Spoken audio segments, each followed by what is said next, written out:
Всем привет!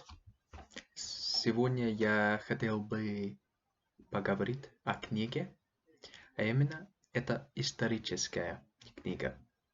Книга называется «Россия в революции». Она о периоде с 1890 по 1928 годы. Ух, ужасно это сказал. Ее опубликовали издательство Оксфордского университета 3 года назад. Писатель это историк. Его зовут С.А. Смит. И его творчество кажется очень интересно. Он учился и в Пекине, и в Москве. А потом написал книги о коммунистических революциях в этих двух странах, да, в Китае и в России, или в СССР.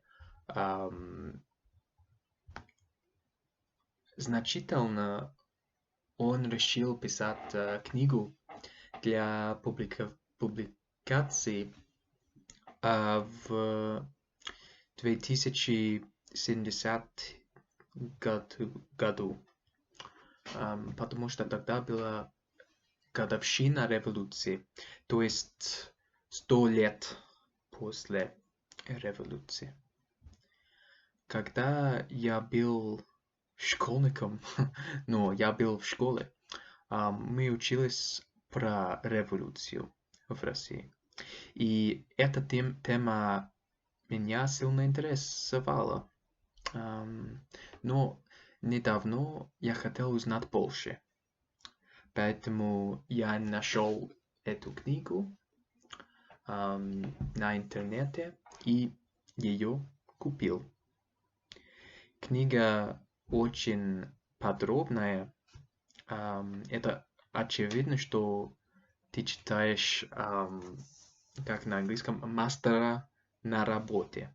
Он дает много информации о революции с разных точек зрения. Например, одна страница он говорит о Сибири, а следующая о Баку.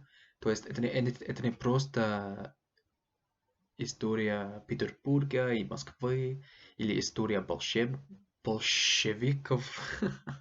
Мы узнаем о мусульманов, крестьянов, молодые и старшие рабочие, женщины, мужчины. По-моему, это очень широкая перспектива. Когда мы учились в школе, конечно, не было так широкий, потому что мы были на 70 лет, 17 лет, 18 лет, 17.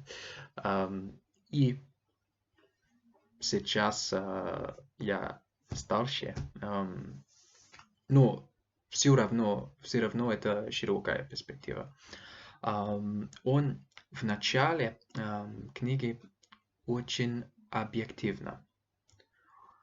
Это значит, что он не выбирает свою команду, да, как я большевик или я люблю царя. Нет.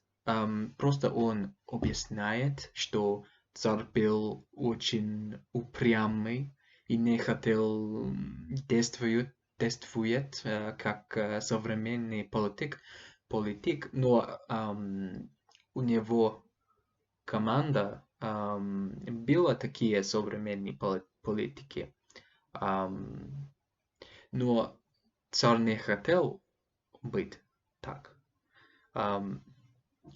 Поэтому была возможность захватить власть. Большевики не были самые самым популярным, было решительным.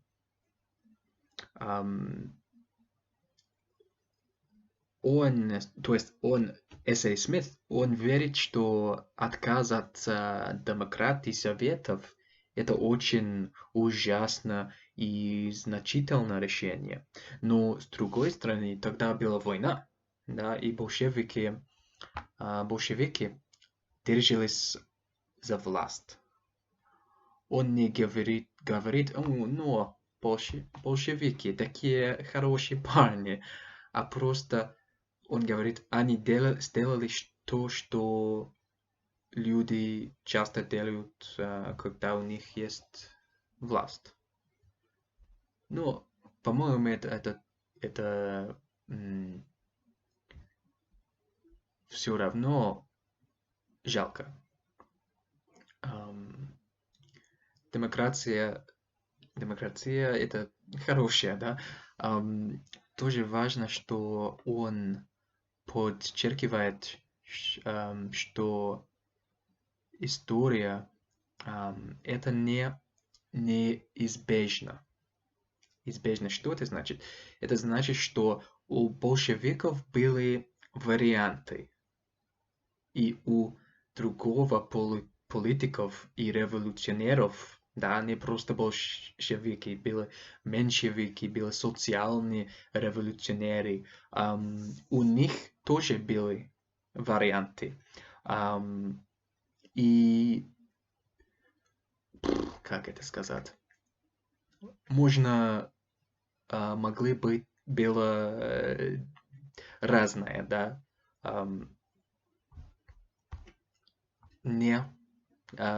Неизбежно, да. Я не могу пересказать всю историю, потому что я даже не могу писать это на русском или говорить. А только я хочу обсудить его заключение, потому что я сказал, что он вначале очень объективно, он говорит вначале, если вы хотите узнать, что я думаю, С.А. Смит, что я думаю об этом, мое мнение, то идти на conclusion, заключение. Правильно я говорю? Я прочитаю цитату, но это примерно цитату, да. Я не знаю, как точно переводить, но я переводить смысл. Итак, революция 1917 года закончилась тиранией. Хотя это спрашивал важнее вопросы.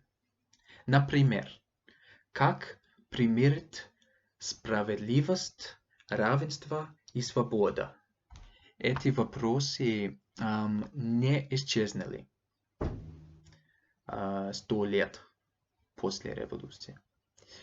Его ответы, то есть ответы революции, были ошибочными. А революция открывала прогрессивные возможности, которые ужасный рекорд сталинизма и маоизма не должна пусть нам забывать.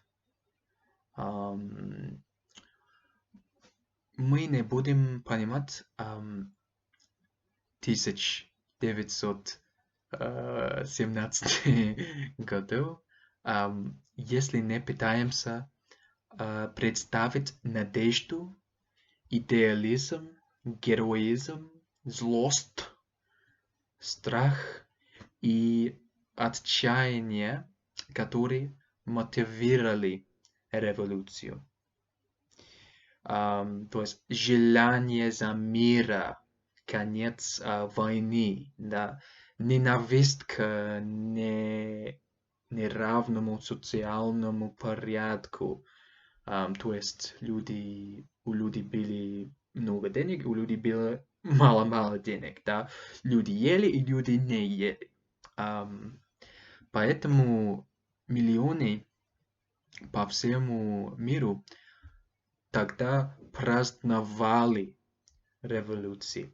1917 годы как возможность создать новый мир справедливости, равенства и свободы. Да, мир справедливости, мир равенства, мир свободы. Это конец цитаты. Но ясно, что не получилось так, просто книга очень интересная. И его перспектива, наконец-то, это тоже интересно. Потому что у нас нет таких, да, у нас нет ответов. И может быть, наверное, мы можем узнать что-то из революции, да. Мы можем узнать об тиране, конечно, и мы тоже можем узнать о том, что люди пробовали делать, какие решения искали, да. Но не нашел. Просто на данный момент политика по всему миру это сложный вопрос, сложно найти решение. И книга, ну, я не могу сказать, что это помогает, но я узнал факты, перспективы, и я такой рад, что я прочитал ее. Ну, спасибо. Я скажу до свидания. Пока-пока.